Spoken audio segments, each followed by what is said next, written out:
Niltaqgħu fejn il-Wembley? Din hija l-mistoqsija li karatterizzat lil diversi ġenerazzjonijiet li kienu jqisu dan il-ħanut ewlieni fi Triq Repubblika il-Belt bħala ċentrali biżżejjed u ideali għall-appuntamenti ma' xi ħadd. Dan iżda mhux se jibqa' validu iżjed kif wara 100 sena kemm ilu jeżisti il-ħanut tal-Wembley se jingħalaq.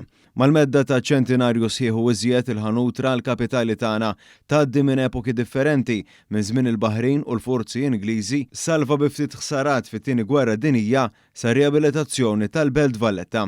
Dan waqt li l-funzjoni tiegħu wkoll varja partikolarment fis-sitt snin tal-gwerra. Bil-belt taħt assedju numru ta' binijiet madwaru li ġarfu, inkluż it-Teatru Rjal faċċata, il-ħanut magħruf għal prodotti ta' kwalità speċi qassam l-ikel lest lill-poplu li kien jinsab fil-miżerja. Wara 100 sena sit il-ħanut bil-faċċata konika ħadra li wkoll tat identità lill-kapitali u Triq ir-Repubblika ħabbar li se jkun qed jagħlaq il-bibien tiegħu.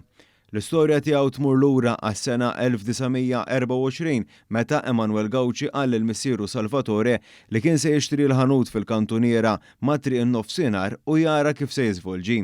Minn hawn il-familja Gawċi għal snin twal u minn ġenerazzjoni għall-oħra komplet din it-tradizzjoni, iżda issa s-sidien iresqu lejn l-età tal-irtirar u b'hekk se jkunu qed jagħlqu l-bibien. Il-post issa se jkun qed iservi bħala ħanut imma f'linja differenti ta' negozju u l-ixkafef għal prodotti tal-merċa se jitilqu. L-ispirazzjoni għal isem il-ħanut kienet ġiet minn wirja imsejħa bi British Empire Exhibition li tellet f'Wembley Park Londra fl-1924 stess. Il-ħanut kien rinnovat fl-1946 u għolla il-livell tal-prodotti tiegħu wara l-gwerra u wara żjara minn iben il-fundatur li kien żar il-ħanut lussus ta' Harrods f'Londra.